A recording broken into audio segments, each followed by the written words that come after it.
हाँ भाई, हमारी अगली क्लास में आप सबका हार्दिक अभिनंदन। हम लोग पिछली क्लास में पढ़ रहे थे अपक्षय के बारे में। उसमें हमने अपक्षय क्या होता है, अपक्षय की परिभाषाएं, होम्स ने क्या कहा था, और फिर उसको नियंत्रित करने वाले जो कारक हैं उनके बारे में हम लोग पढ़ रहे थे। और इसी कक्षा को हम लोग आगे बढ़ाते हुए अपक्षय के अन्य पार्ट्स के बारे में हम लोग पढ़ेंगे। हम लोग पढ़ रहे थे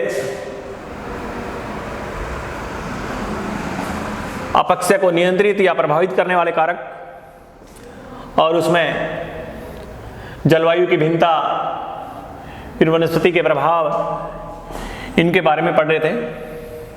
देखिए, हम बात कर रहे थे कृषि यंत्र, खेत में काम करते करते हमारे कृषि औजार का कोई भी पार्ट है वो भूमि के अंदर गिर जाता है और हमें मिलता नहीं है, वो गायब हो जाता है। जब वो 4-6 महीने बाद में हमें दोबारा दिखाई देता है तो वो जर्जर अवस्था में होता है। और जर्जर अवस्था में होने के पीछे कारण ये होता है कि भूमि के अंदर नमी होती है, और नमी यानी जल होता है,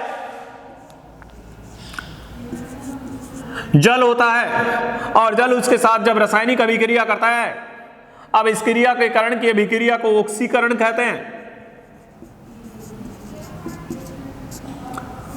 ऑक्सीकरण के कारण ये लोहा फूल जाता है, जर्जर अवस्था में हो जाता है, और फिर धीरे धीरे विखंडित होना शुरू हो जाता है। इसी प्रकार कहा जाता है कि रासायनिक अभिक्रिया के अंतर्गत वे चट्टानें जिनमें लोहे का अंश होता है और ऑक्सीकरण की अभिक्रिया के बलस्वरूप उनका विखंडन हो जाता है, और हमें क्या करना है, विखंडन ही करना है। और विखंडन क्या कहलाता है, अपक्षय कहलाता है। उसी प्रकार आपने पढ़ा होगा कि हमारे विशेष जो त्योहार आते हैं, होली, दीपावली वगैरह आते हैं, वहाँ हम लोग या शादी विवाह समारोह होते हैं, उसमें हम लोग हमारे घरों में आजकल तो पेंट वेंट आ गए हैं, पहले सफेदी करते थे।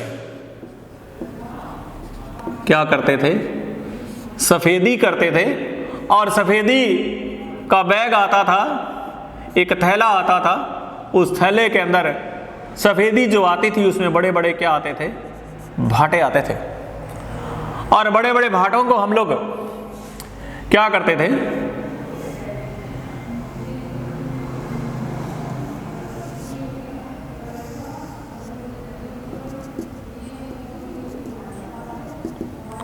इसके अंदर हम लोग डालते थे। पानी डालते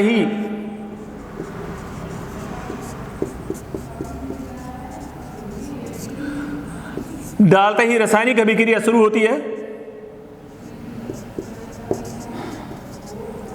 रासायनिक अभिक्रिया शुरू होती है और उस मटके के अंदर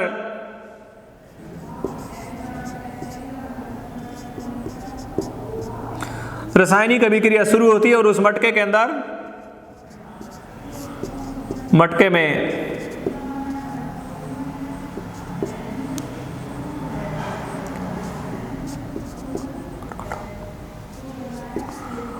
में गड़गड़ाहट की आवाज आती है। और अगर सफेदी ज्यादा होती है तो मटका क्या हो जाता है, फूट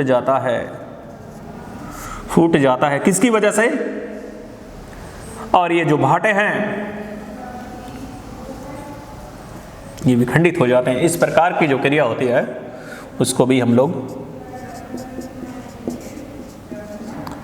रासायनिक अभिक्रिया कहते हैं। फिर बात आती है वनस्पति की। हम लोग बात करते हैं तो हमने धरातल, समतल धरातल के ऊपर पेड़ पौधे देखे हैं। देखे हैं जैसे जैसे पेड़ पौधे बढ़ते जाते हैं वैसे वैसे उनकी जड़ें भी बढ़ती जाती है और मोटी होती जाती है।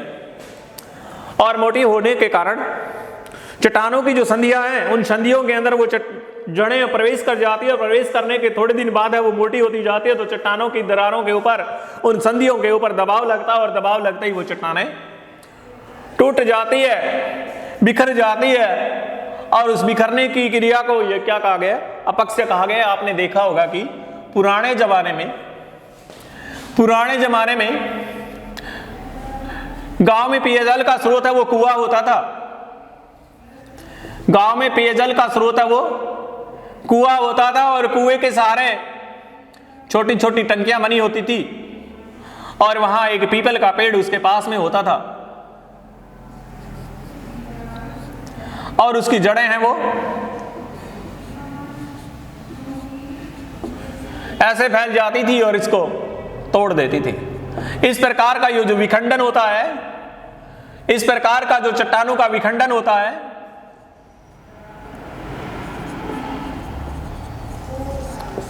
उसी को हम लोग अपक्षय कहते हैं।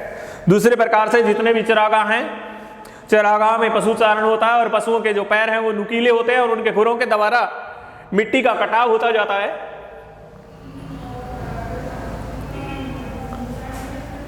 या विभिन्न प्रकार के जीव है, जानवर हैं, वो मिट्टी के अंदर अपना आश्रय स्थल बनाते हैं, अपने घरों को बनाते हैं। तो फिर उनके प्रभाव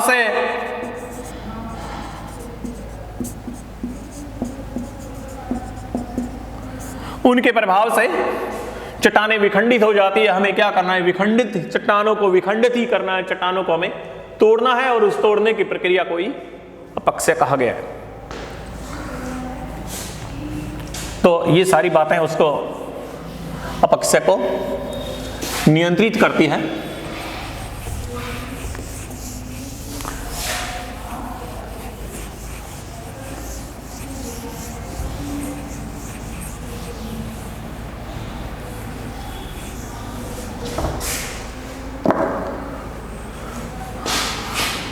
अपक्षय के प्रकार।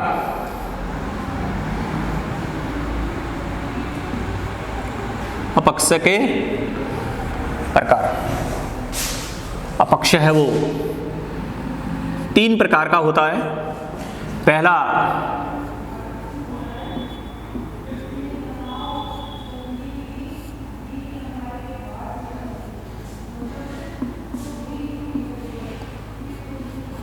भौतिक अपक्षय, जिसको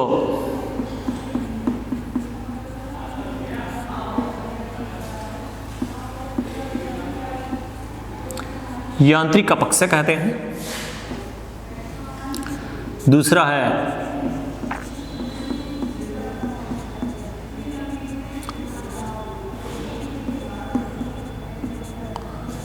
रासायनिक अपक्षय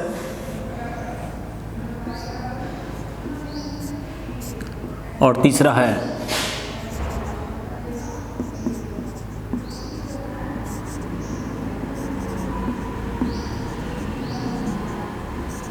जैविक अपक्षय।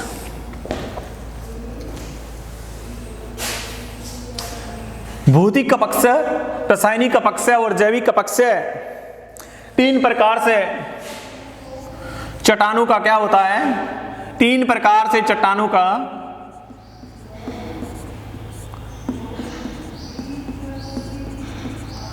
विखंडन होता है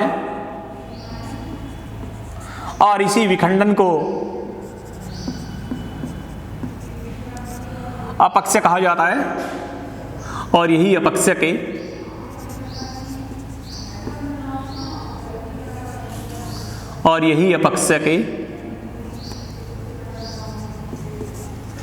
प्रकार हैं। यही अपक्षय के प्रकार हैं। तो हम लोग इनको क्रम से डिटेल से पढ़ेंगे हम लोग। तो हमारा पहला जो है वो कौन सा है? भौतिक अपक्षय या यांत्रिक अपक्षय है। देखिए भाई, इसमें चट्टानें हैं, वो प्रत्यक्ष रूप से दिखाई देती है हमें, टूटती हुई दिखाई देती है। और ये हमारा जो भौतिक अपक्षय या यांत्रिक अपक्षय है, भौतिक अपक्षय या यांत्रिक अपक्षय लिखें इसमें आप लोग। सूर्यताप, तुषार,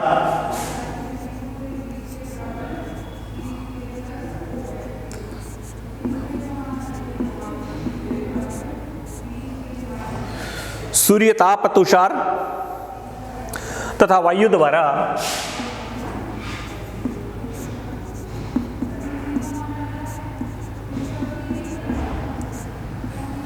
सूर्य ताप, तुषार तथा वायु द्वारा चट्टानों में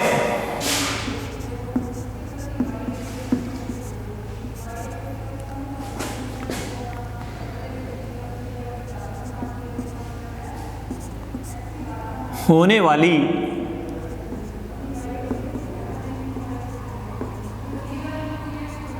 विघटन की चट्टानों में होने वाली विघटन की क्रिया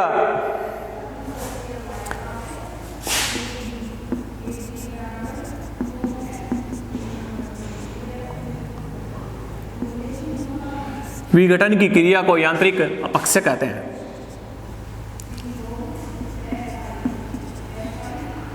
यांत्रिक अपक्षय कहते हैं।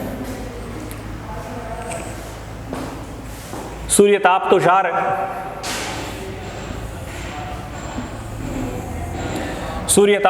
तथा वायु द्वारा चट्टानों में होने वाली विघटन की क्रिया को यांत्रिक अपक्षय कहते हैं। इस प्रकार के अपक्षय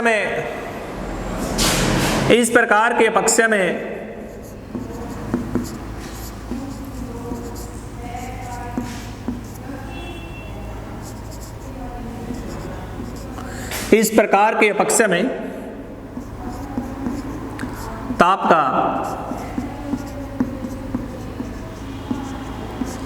सर्वाधिक प्रभाव पड़ता है। सर्वाधिक प्रभाव इस प्रकार के अपक्षय में ताप का सर्वाधिक प्रभाव पड़ता है।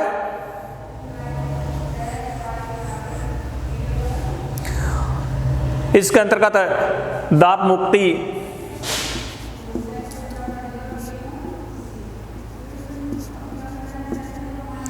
इसके अंतर्गत दाब मुक्ति, जल का जमना,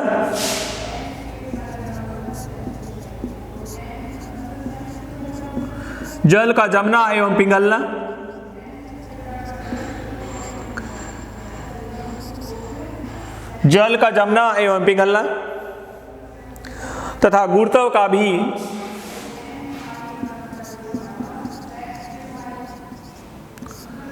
गुरुत्व शक्ति का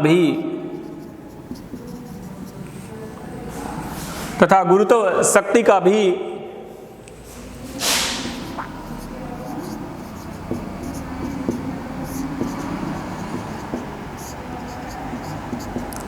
सहयोग रहता है।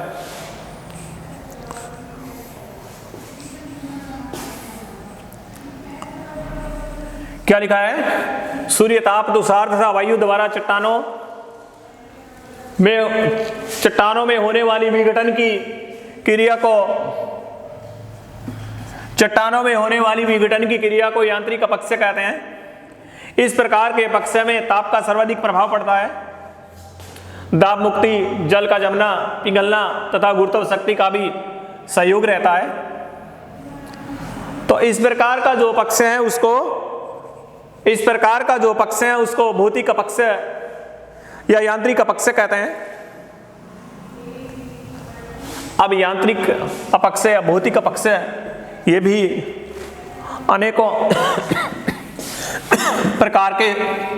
अनेकों प्रकार से होते हैं। तो इसमें पहला है हमारा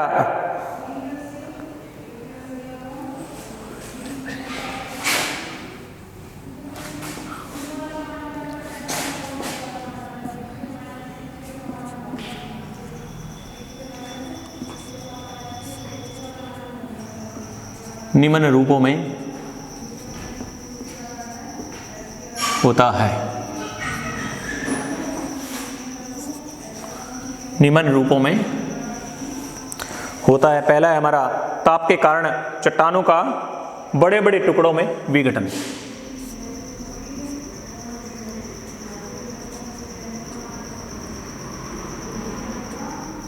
ताप के कारण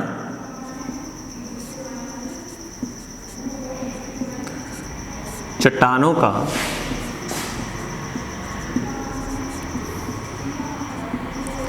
बड़े बड़े टुकड़ों में विघटन। ताप के कारण चट्टानों का बड़े बड़े टुकड़ों में विघटन।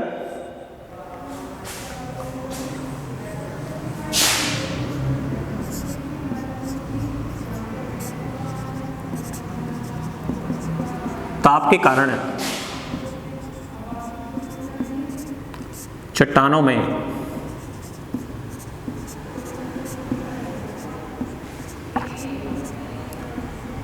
छोटे छोटे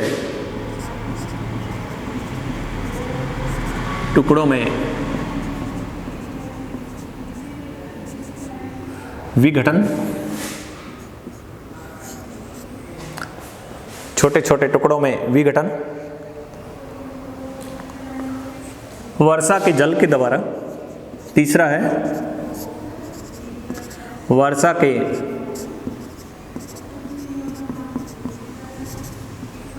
तीसरा है हमारा वर्षा के जल द्वारा चट्टानों का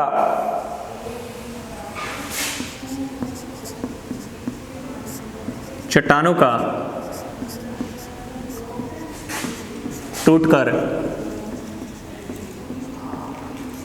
बिखरना।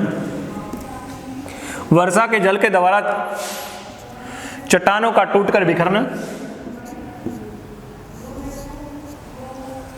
चौथा है हमारा तुषार कणों द्वारा बड़े बड़े टुकड़ों में विघटन।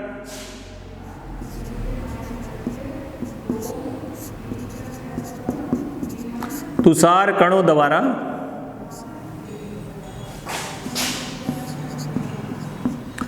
चट्टानों का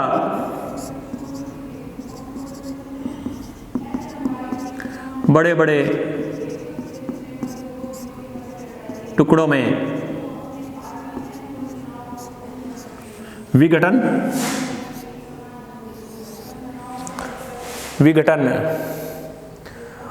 पांचवा वायु तथा ताप द्वारा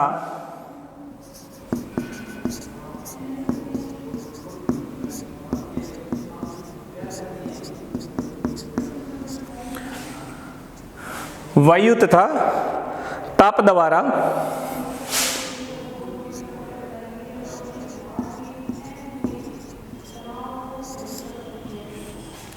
वायु तथा ताप द्वारा अपदलन। छठा है दाब मुक्ति द्वारा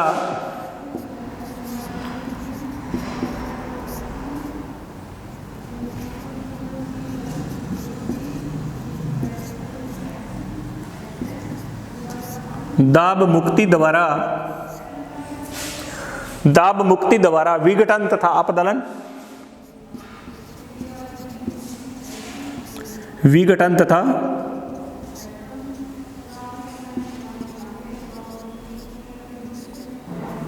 अपदलन। देखिए भी जो भौतिक पक्ष है यानी चट्टानें जो टूटती है उनका जो भौतिक जो प्रकार है प्रत्यक्ष रूप से हमें जो दिखाई देता है उसकी बात करते हैं हम लोग। तो उसमें उसके मोटे रूप से 6 प्रकार हैं और 6 में पहला है इसके ऊपर ये जो हमारा भौतिक पक्ष होता है इसमें तापमान का सर्वाधिक प्रभाव रहता है और तापमान के कारण ही सारी क्रियाएं होती है। पहला हमारा तापमान के कारण चट्टानें बड़े बड़े टुकड़ों के रूप में विखंडित हो जाती है। कहने का मतलब हमारा ये था कि जो गर्म शुष्क और जो उष्णीय जो प्रदेश हैं उन प्रदेशों में दिन के समय में तापमान है वो खूब बढ़ जाता है और रात्रि में तापमान है वो कम हो जाता है। और तापमान कम होने के कारण रात्रि में तापमान कम होने के कारण चट्टानें हैं वो सिकुड़ती है और दिन के समय में तापमान अधिक होने के कारण चट्टानों में फैलाव होता है। इस प्रकार से बार बार चट्टानें सिकुड़ना फैलना, सिकुड़ना फैलना, सिकुड़ना फैलना। चट्टानों की प्रकृति क्या हो जाती है? कमजोर हो जाती है और कमजोर होने के कारण वो चट्टानें बड़े बड़े भागों में टूट जाती है। उसके बाद दूसरा है ताप के कारण चट्टानों में। इनमें आप लोग चाहो तो एक एक दो लाइनें लिख लें। तो पहला है हमारा, पहले इसको लिख लें, तापमान के कारण चट्टानों का बड़े बड़े टुकड़ों में विघटन। तापीय परिवर्तन का चट्टानों पर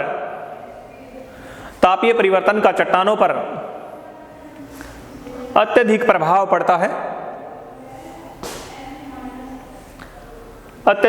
पड़ता है। कई विद्वानों ने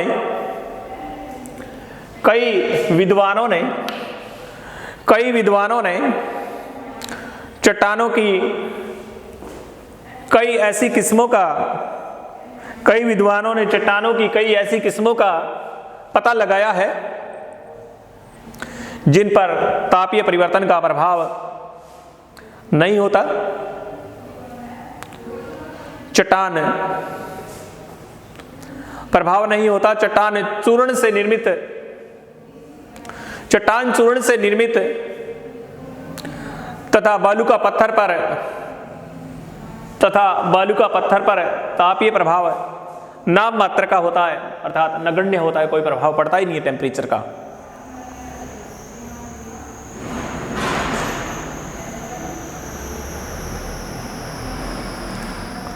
चट्टान चूर्ण से निर्मित चट्टानें खासकर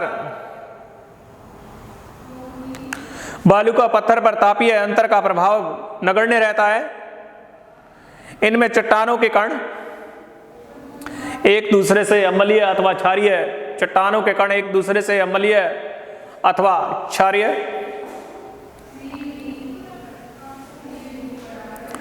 क्षारीय पदार्थ की पतली सतह द्वारा अलग रहते हैं, जिसके कारण ताप का प्रभाव नहीं हो पाता। इसके विपरीत रवेदार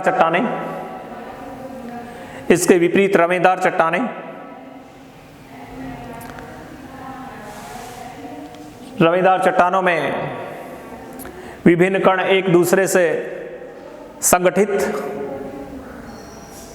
संगठित होते हैं तथा तापमान के बढ़ने पर प्रत्येक कण उस चट्टान का प्रत्येक कण फैलता है और तापीय ह्रास के द्वारा उनमें सिकुड़न होती है।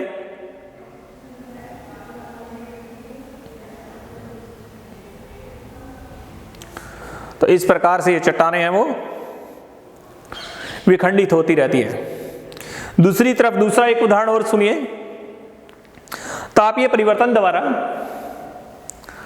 चट्टानों का फैलाव और संकुचन होता है। तापीय परिवर्तन के द्वारा चट्टानों का फैलाव और संकुचन होता है और विघटन का कार्य उष्ण मरुस्थलीय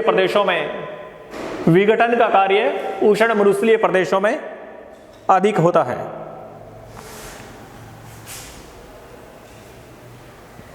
दैनिक तापांतर अधिक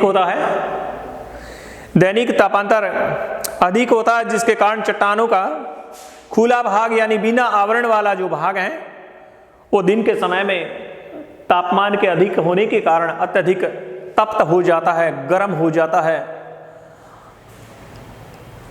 और गर्म होकर उसमें फैलाव होता है। और रात्रि के समय में तापमान कम होने के कारण वो चट्टानें शीतल हो जाती है, ठंडी हो जाती है और ठंडी होने के कारण उनमें सिकुड़न पैदा हो जाता है और सिकुड़न होते ही बार बार इस प्रकार की संकुचन और उसके फैलाव की क्रिया होने के कारण चट्टानें कमजोर हो जाती है और टूट जाती है। अब दूसरा है हमारा ताप के कारण चट्टानें छोटे छोटे टुकड़ों में विघटन। तो इसमें सुनिए आप लोग, उष्ण मरुस्थलीय भागों में जहाँ पर दैनिक तापांतर अधिक होता है, उष्ण मरुस्थलीय भागों में जहाँ दैनिक तापांतर अधिक होता है, बड़े बड़े कणों वाली चट्टानें छोटे छोटे टुकड़ों में टूटकर बिखर जाती है, छोटे छोटे कणों में टूटकर बिखर जाती है, छोटे छोटे कणों में टूटकर बिखर जाती है। इस प्रकार की क्रिया इसमें होती है। फिर वर्षा जल के द्वारा देखिए भी चट्टानें हैं, जब वो शुष्क होती है, सूखी होती है, हल्की होती है, जब वर्षा जल उसके ऊपर होता है तो उस जल को वो शोषण कर लेती है, और शोषण करने के बाद वो वजन में, वेट में भारी हो जाती है, और भारी होने के बाद गुरुत्वाकर्षण शक्ति के कारण वो ढाल के अकॉर्डिंग लुढ़कना शुरू हो जाती है, टूटना शुरू हो जाती है। गीली होने के कारण उसके भार में वृद्धि, और वृद्धि होने से चट्टानें टूट जाती है। हमें क्या करना है? तोड़ना ही है। फिर तुषार कणों द्वारा चट्टानों का बड़े बड़े टुकड़ों में विखंडन, फिर उसी प्रकार से वायु तथा ताप द्वारा अपदलन। ये मरुस्थलीय क्षेत्रों की बात है। और तापमान कम ज्यादा अधिक होने के कारण बाह्य भाग के ऊपर और अंदर के भाग में परिवर्तन होता जाता है, और दोनों एक साथ सिकुड़ने में और फैलाव में कमी आती जाती है, और उसके ऊपर एक प्याज के छिलके की भांति इसका भाग है वो अलग हो जाता है। उसी प्रकार से दाब मुक्ति और मुक्ति द्वारा भी इनका विखंडन होता है।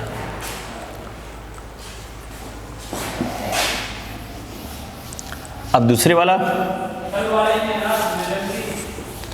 रासायनिक पक्ष की बात करते हैं हम लोग। सेकंड,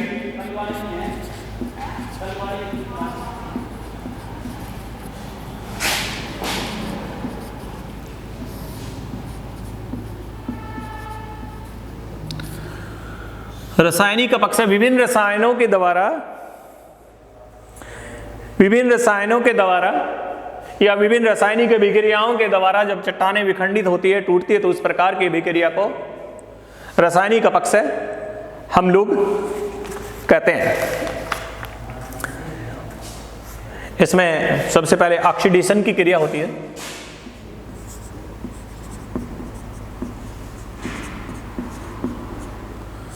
ऑक्सीडेशन यानी ऑक्सीजन के फलस्वरूप ऑक्सीडेशन की क्रिया होती है। जैसे मैंने बताया था आपको कि लोहे का कृषि यंत्र था, वो जमीन के अंदर दब गया और कई दिन तक मिला नहीं, गायब हो गया, और फिर दोबारा हमें 4-6 महीने बाद मिला तो वो जर्जर अवस्था में था, फूल गया था, कमजोर हो गया था वो पार्ट हमारा। उसी प्रकार से ये चट्टानें हैं जिनके साथ ऑक्सीजन की अभिक्रिया होती है। ऑक्सीजन की अभिक्रिया के फलस्वरूप वो चट्टानें जर्जर अवस्था में हो जाती है। ऑक्सीडेशन यानी ऑक्सीकरण।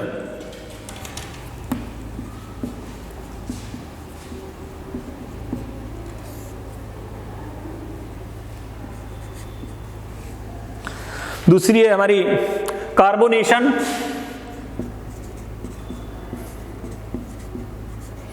मैंने आपको कड़ी वाला उदाहरण दिया था, सफेदी वाला उदाहरण दिया था।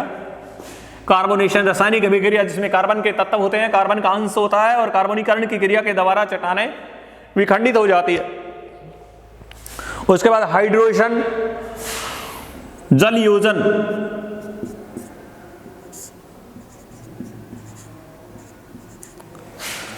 उसके बाद है हमारा हाइड्रेशन,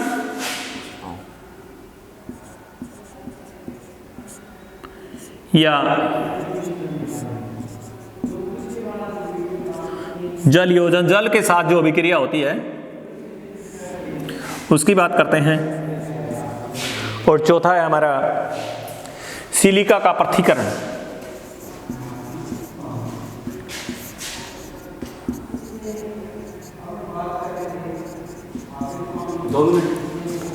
सिलिका का पृथक्करण, चट्टानें इस प्रकार से इनका ये सिस्टम